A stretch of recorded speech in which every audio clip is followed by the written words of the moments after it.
अस्सलामुअलैकुम बिस्मिल्लाहिर्रहमानिर्रहीम। मैं उम्मीद करता हूँ मेरे तमाम दोस्त बिल्कुल खैरियत से होंगे। मेरे देखने वाले तमाम हज़रात अच्छे तरीके से अपने मामलात में मसरूफ़ हो गए होंगे ईद के बाद। दोस्तों, आज इस टॉपिक के ऊपर मैं बात करूँगा, वो ये है कि दुबई के अंदर दुबई की मार्केट क्या होती है या दुबई की सब मार्केट क्या है। तो और दुबई के अंदर जॉब किस तरह ढूंढी जाती है, और जो लोग विजिट वीज़ा के ऊपर जाते हैं वो जॉब्स देखते हैं तो उनके लिए क्या तरीक़ेकार होते हैं, उनको कौन से प्लेटफॉर्म इस्तेमाल करने चाहिए जिससे उनको जॉब आसानी जल्दी से मिल जाए। देखें, सबसे पहले तो जॉब के लिए जो इंपॉर्टेंट चीज़ होती है वो सीवी होती है, और उससे भी ज़्यादा जो इंपॉर्टेंट चीज़ है वो ये है कि भाई मेरे चैनल को सब्सक्राइब करें, वीडियो को लाइक करें, अपने दोस्तों के साथ शेयर करें। अगर मेरे चैनल से इस वीडियो के थ्रू आपको कोई भी इन्फॉर्मेटिव बात मिलती है तो ज़रूर मेरे चैनल को सब्सक्राइब करें और अपने दोस्तों के साथ शेयर करें, बाकियों को रिकमेंड करें। देखिए दोस्तों, जॉब लेने के लिए सबसे इंपॉर्टेंट चीज़ होती है सीवी। फॉर एग्जाम्पल, आप जॉब देखने गए हो, आप टेक्सटाइल फील्ड के अंदर काम करते हो, आप टेक्सटाइल इंजीनियर हो, आपका ये एम है कि मैं दुबई में जाके या किसी भी मिडिल ईस्ट कंट्री के अंदर जाके, बेसिकली लोग जीसीसी कंट्रीज़ में जाते हैं, मिडिल ईस्ट में जाके आप क्या करोगे भाई, इजिप्ट में जाओगे। इजिप्ट का करेंसी पाकिस्तान से 9-10 रुपये ही है, मतलब 9 पाकिस्तानी जो है वो 10 रुपये इजिप्ट पे 1 रुपया बनता है, पाकिस्तानी 9 रुपये इजिप्ट पे 1 रुपया बनता है। तो 1 रुपया कमाने के लिए 9 रुपये कमाने के लिए थोड़ी जाओगे आप। हम ऐसी कंट्री के अंदर जाते हैं जिसमें तकरीबन कोई 10% तो फ़र्क बने ना, तो इसीलिए लोग फिर जीसीसी कंट्रीज़ में जाते हैं। अब उसके अंदर कोई भी कंट्री हो उसके अंदर जाते हैं। तो सबसे इंपॉर्टेंट जो चीज़ होती है दुबई वगैरह में जॉब हंटिंग के लिए मुख्तलिफ कंट्रीज में, वो सीवी होती है। आपकी सीवी डिफाइन करती है कि आपको किस तरह की जॉब मिलनी है नहीं मिलनी। फॉर एग्जांपल, आप यहाँ से जैसे टेक्सटाइल इंजीनियर गए हो, आप चाहते हो कि आप यहाँ पे टेक्सटाइल की जॉब करो, आप यहाँ पे जॉब कर रहे थे किसी मैनेजरल लेवल के ऊपर, और वहाँ पे आप जाते हो तो कोई मैनेजर लेवल की जॉब नहीं है, आप छोटे लेवल के ऊपर जॉब करने के ऊपर जाते हो।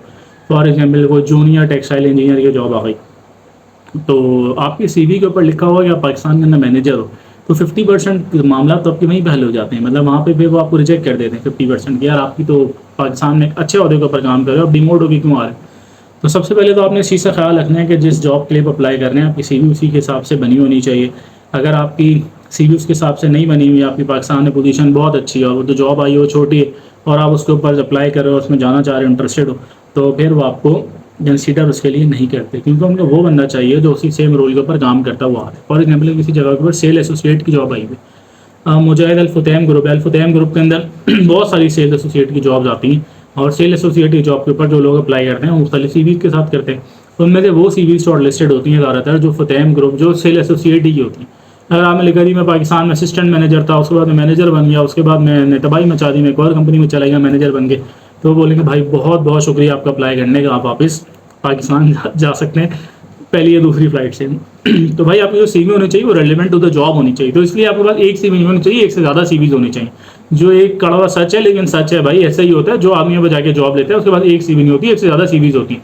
तो अगर आप एक सीवी लेके चले आओगे बिल्कुल ही हकीकत के ऊपर मबनी होगी, तो अल्लाह ताला चाहे तो बिल्कुल हो सकता है। अल्लाह ताला के इख्तियार में हर चीज़ है, जिसको रिस्क मिल रहा है अल्लाह पाक की तरफ से मिल रहा है। लेकिन जो है भाई, वो जो सामने बैठे होते हैं ना, उनका अपना एक माइंडसेट होता है। तो आपने जो करना है वो ये करना है कि जो आपकी जॉब है उसके हिसाब से सीवी होनी चाहिए, इसमें कोई गलत चीज़ भी नहीं है। अगर आपको रिस्क हासिल करना है और आप एक अच्छे लेवल के ऊपर चले गए, अब आप सब कुछ अपनी कश्तियाँ चला के दूसरे मुल्क में चले गए, तो आप उसके मुताबिक सीवी बनाएं और उस जॉब के मुताबिक सीवी बनाएं। उसके अंदर ये होता है कि दोस्तों फिर आपको 2-3 एक्सपीरियंस उल्टे सीधे डालने पड़ते हैं जो कि लोग करते हैं। देखो, मैं कोई आपको ऐसी बात नहीं बता रहा क्योंकि बिल्कुल ही हवाई बातें हो, आज से पहले दुनिया के अंदर किसी ने इस तरह कोई काम किया ही नहीं। मैं आपको पहले देखो बता रहा हूँ, 99% लोग जो बाहर नौकरी लेते हैं उनके पास 2 नंबर सीवीज होती हैं। उनकी कोई जानने वाने वाले आगे पीछे किसी कंपनी के अंदर होते हैं, उससे वो एक्सपीरियंस लेटर बनाते हैं, काम शुरू कर देते हैं। और बहुत सारी जगह पर किसी छोटे मोटे ऑर्गेनाइजेशन अंदर आपको हो गया तो आपसे एक्सपीरियंस लेटर भी नहीं मांगेगी। क्योंकि बहुत अच्छी ऑर्गेनाइजेशन होगी, इसके अंदर आपकी जॉब होगी तो आपको बोलेगा लाओ इधर एक्सपीरियंस लेटर सारे लेकर आओ। तो फिर आप एक्सपीरियंस लेटर जैसे बनवा लेते हैं, कोई जानने वाला आप उसको बोल देंगे, वो फ़ोन आएगा तो आप ज़रा देख लेना। डबल फ़ोन आते नहीं है, वैसे एक्सपीरियंस लेटर लेकर रख लेते हैं और ये होता है। तो फॉर एग्जाम्पल, अगर आप सेल एसोसिएट की जॉब पे अप्लाई कर रहे हो तो आपकी जो जॉब होनी चाहिए उसके ऊपर सेल एसोसिएट लिखा होना चाहिए, तो सीवी होनी चाहिए। उसमें 2-3 जॉब सेल एसोसिएट की बना दो, कोई भी 2-3 डिफरेंट कंपनी से, और आपको एक कंपनी के अंदर काम होना चाहिए। बहुत सारी दफ़ा ऐसा ना होता है कि हमने 6 महीने कंपनी में काम किया, साल एक में किया, 8 महीने एक में किया, 12 महीने एक में किया, फिर हम आगे चले।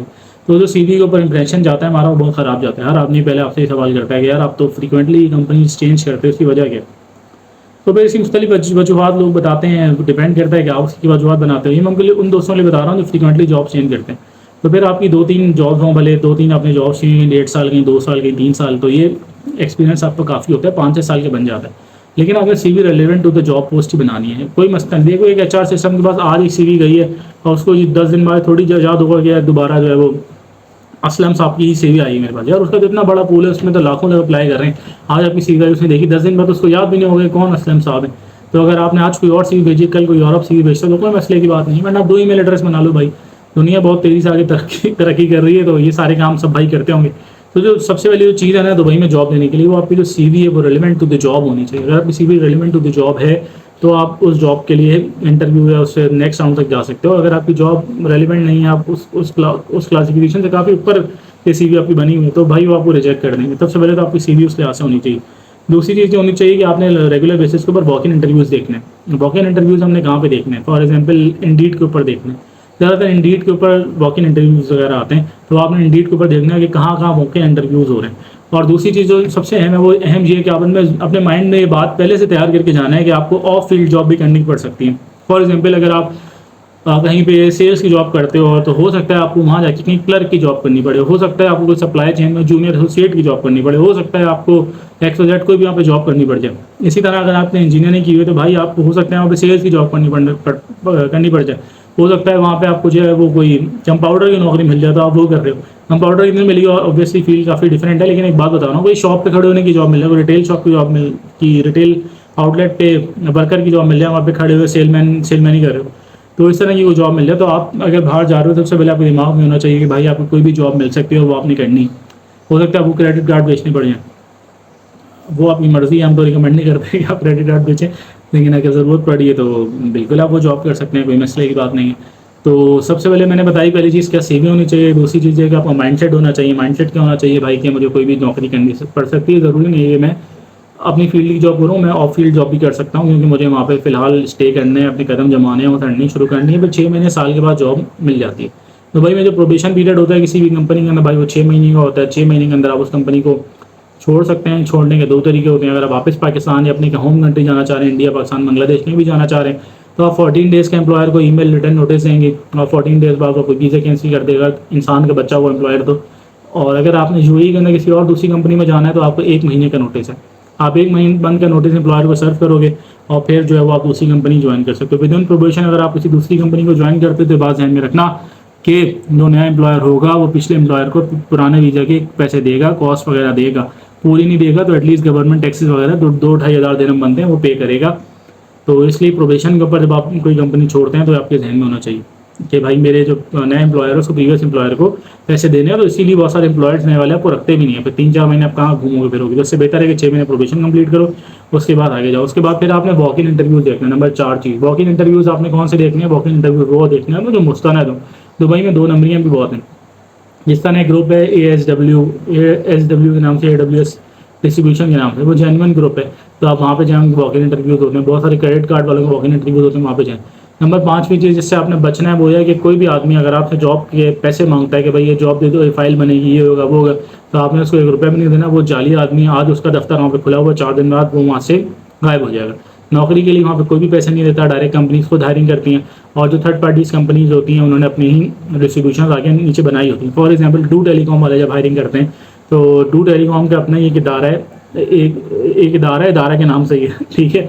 उनका अपना ही एक और जो है वो, उसमें क्या बोलूँगा, उनकी एक और कंपनी है, इसका नाम इदारा है, EDARA।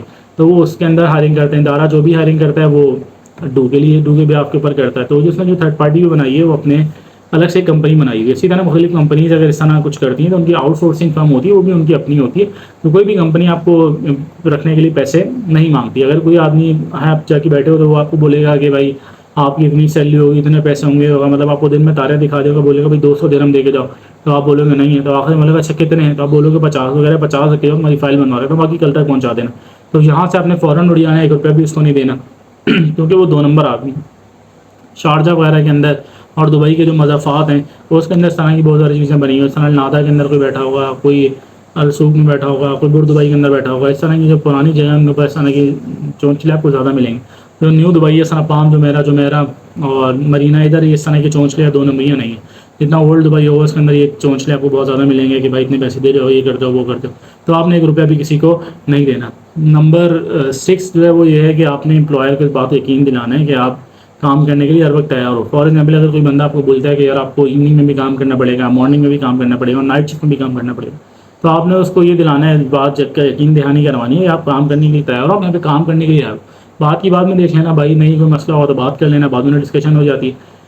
तो ऐसा नहीं हो कि आप उसको बोलो नहीं यार मैं तो सिर्फ दिन के शिफ्ट में काम करूँगा, शाम में नहीं करूँगा। तो भाई आपको तो नौकरी चाहिए, आपको तो काम करना है। तो ऐसा होना छोटी सी बात की वजह से आप जो वो रिजेक्ट हो जाए, क्योंकि एक आप इंटरव्यू नहीं देने गए हो, इंटरव्यू देने के लिए बहुत सारे आएंगे। तो अर्जेंट फ्रीक्वेंटली दुबई में कहाँ हायरिंग हो रही होती है। और इसके अंदर एक चीज़ और ऐड करूँ, मैं विजिट वीज़ा के ऊपर काम नहीं करना। जब आप विजिट वीज़ा के ऊपर काम करते हो, सातवीं चीज़ है, सातवां पॉइंट है मेरा कि विजिट वीज़ा के ऊपर काम नहीं करना। जब आप विजिट वीज़ा के ऊपर काम करते हो तो फिर आप कुछ भी नहीं कर सकते। अगर एम्प्लॉय ने आपसे 1 महीने काम करा लिया और 1 महीने बाद उसने बोला आपको यार अपने घर चले हो, मुझे तुम्हें नहीं रखना और तुम्हें पैसे भी नहीं देता, तो तुम मुझसे पैसे भी नहीं मांग सकते, तुम मुझसे कुछ भी नहीं खा सकते, क्योंकि विजिट वीज़ा के ऊपर काम करना जो है वो दुबई गवर्नमेंट की तरफ से अलाउ ही नहीं है। मैंने इसलिए आपको क्लियर बता दिया कि मेरे दोस्त कोई जाए और वो इस तरह काम करे और बाद के अंदर उसको पता चले कि यार ये तो फंस गया बेचारा, तो उसके लिए बाद में मसला बने से बेहतर है कि आप पहले ही नहीं। आप किसी होटल पे आके वेटर की नौकरी कर लो, आप दिन के अंदर उससे दिहाड़ी के ऊपर सेट कर लो। आप किसी भी छोटी जगह पर खड़े हो जाओ, बहुत सारे प्रोमोटर्स खड़े होते हैं, होटल्स के बाहर खड़े होते हैं, फार्मेसीज के बाहर खड़े होते हैं, जो पम्फलेट्स वगैरह दे रहे होते हैं, आप वो काम कर लो, उसके अंदर डेली वेजेस के ऊपर आप काम कर लो। लेकिन आप पूरे महीने की सैलरी मांग के विजिट वीज़ा के ऊपर काम करोगे तो प्यारों आप फंस जाओगे। लोग पैसे नहीं देते हैं, वो खा जाते हैं। खासतौर पर जो टेलीकम्युनिकेशन वाले जितने चैनल पार्टनर हैं और ये जो DS से जितने क्रेडिट कार्ड वाले, ये इन चोरों की कैटेगरी के अंदर इनका पहला नंबर है।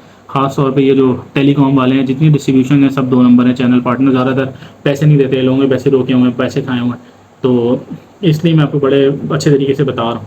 उसके बाद जो है अगर आपको कोई जॉब मिल जाती है तो आपने सबसे पहले अपना लेबर कॉन्ट्रैक्ट चेक करना है कि आपके लेबर कॉन्ट्रैक्ट के अंदर क्या लिखा हो। जो आपकी सैलरी आपके साथ डिसाइडेड है वही लेबर कॉन्ट्रैक्ट में लिखी हुई तो फिर तो बिल्कुल ठीक है। अगर नहीं लिखी तो आपने बोलने में लेबर कॉन्ट्रैक्ट के अंदर लिख मैं मुझसे सैलरी डिसाइडेड है। क्योंकि दोस्तों जो ऑफर लेटर है ना, ऑफर लेटर की कोई वर्थ नहीं, ऑफर लेटर की कोई औकात नहीं। अगर आपके पास ऑफर लेटर 10,000 दिरहम का और लेबर कॉन्ट्रैक्ट में लिखा हो 3,000 दिरहम, तो वो 3,000 दिरहम देने का आपको मजाज है। 3,000 से ऊपर अगर वो नहीं देता तो प्यारे भाइयों आप कुछ भी नहीं कर सकते। आप ये भी नहीं बोल सकते कि आपने मुझे 3,000 1 दिरहम क्यों नहीं दिया। वो 1 दिरहम के ऊपर ना दे, उसकी मर्जी, क्योंकि कॉन्ट्रैक्ट के अंदर आपने लिख दिया। आप बाद में ऑफर लेटर लेके चले गए यार इसमें 10,000 दिरहम लिखे हों, तो ऐसा कुछ भी नहीं है। जो लेबर कॉन्ट्रैक्ट के अंदर लिखा होगा वही आपकी असल सैलरी वगैरह होगी।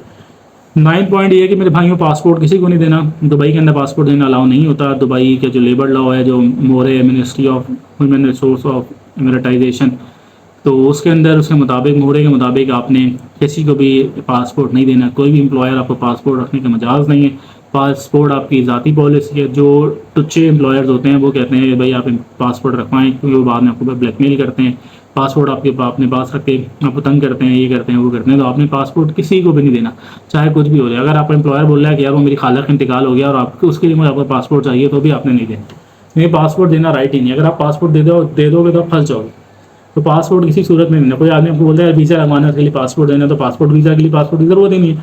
वीज़ा के लिए मतलब पासपोर्ट हार्ड कॉपी की जरूरत नहीं है। पासपोर्ट के जो शुरू और बैक के फ्रंट पेज हैं तुमने स्कैन करके भेजने। आप पहले जब विजिट वीज़ा पे गए होगे या डायरेक्ट जॉब लगी होगी पाकिस्तान से, इंडिया से, बांग्लादेश से, दुनिया में कहीं से भी, तो उसने आप पे स्कैन करके पासपोर्ट लिया। वो स्कैन कॉपी हर जगह चलती है, वो आप स्कैन उसको दे दो।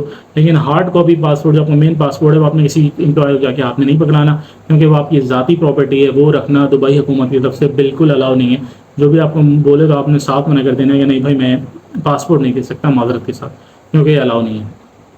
वो आपको अपना पासपोर्ट दे रहा नहीं दे रहा, वो आप अपनी कंपनी के कागजात दे रहे हैं, कुछ भी नहीं दे रहा, आपने भी उसको पासपोर्ट वगैरह नहीं देना। तो जॉब के लिए दोबारा एक दफ़ा रिमाइंड करा देता हूँ, ये 9 पॉइंट्स मैंने बताए अपने जहन में रखते हैं। और जॉब हंटिंग की जाती है। उसके अलावा ये होता है कि देखें बहुत सारे लोग बोलते हैं कि आप CVs लेके चले आओ। आप CVs लेके 10वां पॉइंट ये CV वाला कर लेते हैं कि भाई आप CV लेके चले आओ, बिजनेस पे चले आओ। बिजनेस पे वो बिल्डिंग आपको घुसने नहीं देगा, तो आप कहाँ CV लेके जाओगे मेरे भाई। बिजनेस पे तो उनका DHA ना, ऐसा पाकिस्तान का DHA बना हुआ है, तो बड़ी हाई अथॉरिटी बिल्डिंग्स बनी हुई, वहाँ पर हर कंपनी, वहाँ पर जहाँ पे गार्ड बैठा हुआ, तो बोले आप वो भी जुमेरा लेक टावर चले आओ, तो भाई जुमेरा लेक टावर्स के अंदर बिल्डिंग के अंदर आप जा नहीं सकते जब तक आपकी सीधा अपॉइंटमेंट ना हो। तो इससे बेहतर है कि आप इन तमाम कंपनीज़ के ईमेल एड्रेस निकालो और उनको जो है वो CVs भेजो। उनके लिंक्डइन पेजेस के ऊपर जाओ, लिंक्डइन के ऊपर देखो कौन लोग हायरिंग कर रहे हैं। लिंक्डइन पे वहाँ के जो HR वाले उनको हायरिंग करो, उनको अपने पास ऐड करो। जो कंपनीज है उनको फॉलो करो, वहाँ से आपको पता चलेगा कौन कौन सी जॉब हो रही है। और कुछ जो वो HR रिसोर्सिंग वाले जो ठीक भी होते हैं, जो पैसे नहीं लेते, जैसा पेरिज्मा के नाम से, गालिबन पेरिज्मा ही नाम है उनका, उसके नाम से एक बने हुए हैं, वो हायरिंग करते हैं दूसरे लोगों के लिए, वो कोई आपसे पैसे नहीं लेते। तो ये 8, 10, 9 पॉइंट जो मैंने बताए, 10 पॉइंट ये आपने अपने जहन में रखते हैं। इसके मुताबिक आप जॉब हंट करेंगे तो इंशाल्लाह आपको बहुत जल्दी जॉब मिल जाएगी। कुछ बिल्डिंग्स ऐसी भी होती हैं जिसके अंदर कोई नहीं बैठा होता, लेकिन डायरेक्ट बिल्डिंग में जाने का कोई फ़ायदा नहीं है, कोई आपको एंटरटेन नहीं कराएगा। बहुत सारे लोगों ने बाहर लिखा भी होता है कि no job opening, no job vacancy, कोई इस तरह की नहीं।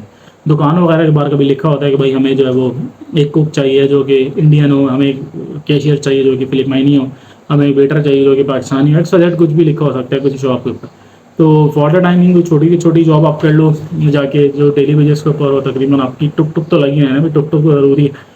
और बाद में फिर आपको जो भी सारी चीज़ें मैंने बताई हैं 10 पॉइंट अपने ध्यान में रख के, कोई भी आपको जॉब अच्छी ऑफर होती है तो आप कर लो। जैसी जॉब ऑफर होती है दोस्तों, तो आपने सबसे पहले लेबर कॉन्ट्रैक्ट के ऊपर जाना है, लेबर कॉन्ट्रैक्ट अपना पढ़ना है, उसमें क्या लिखा हुआ उसके बाद साइन करना है। अगर कोई आपको बोलता है मैंने आपको जॉब दे दी, ऑफर लेटर दे दिया, कल से काम पे आ जाओ, लेबर कॉन्ट्रैक्ट नहीं देता तो इसका मतलब है कि आप विजिट वीज़ा के ऊपर ही काम कर रहे हो, कल को वो पैसे नहीं देता तो आप फंस जाओगे।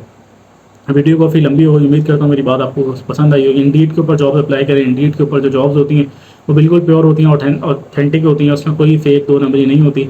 हाँ, दो नंबर वहाँ पे भी लोग घुसे हुए होते हैं, तो दो नंबर वाले जो होते हैं ना, उन्होंने अपने अपने अलग अलग ईमेल बनाए होते हैं। कोई कंपनी जब आपको ईमेल करेगी तो उससे आखिर में कंपनी का नाम आ रहा होगा। फॉर एग्जाम्पल अगर आपको कॉल आ जाती है भाई किसी चार्टर्ड अकाउंटेंट्स है, तो उस चार्टर्ड अकाउंटेंट कंपनी का अगर नाम आ रहा होगा, आपको कॉल आ जाती है भाई अलरबाबी से, तो अलरबाबी.com लिखा हुआ आएगा। अगर आपको डू से कॉल आ जाती है तो डू.ए लिखा हुआ आएगा, कुछ इस तरह लिखा हुआ आएगा .a.com, उस कंपनी के नाम के साथ, नाम ज़रूरी है कंपनी का।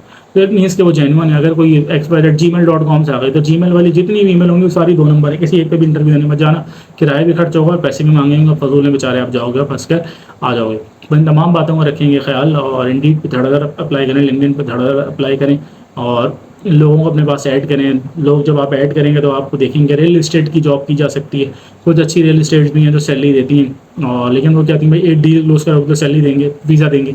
8 डील क्लोज होना किस्मत से हो भी जाती है और कभी नहीं भी होती है, तो वो भी आपने देखना है कि एक महीना आपने ज़ाया कर दिया, अभी डील क्लोज नहीं, तो उसने आपको वीज़ा नहीं दिया, 2-3 हज़ार दिरहम पकड़ा दिए, तो आप क्या कर लोगे। वैसे मोस्टली ज़्यादा रियल इस्टेट के अंदर, रियल इस्टेट में सैलरी नहीं होती, सारा कमीशन के ऊपर ही काम होता है। 60% देता है, 50% देता है, डिपेंडिंग ऑन द कंपनी कि आप किस कंपनी के अंदर को ज्वाइन कर।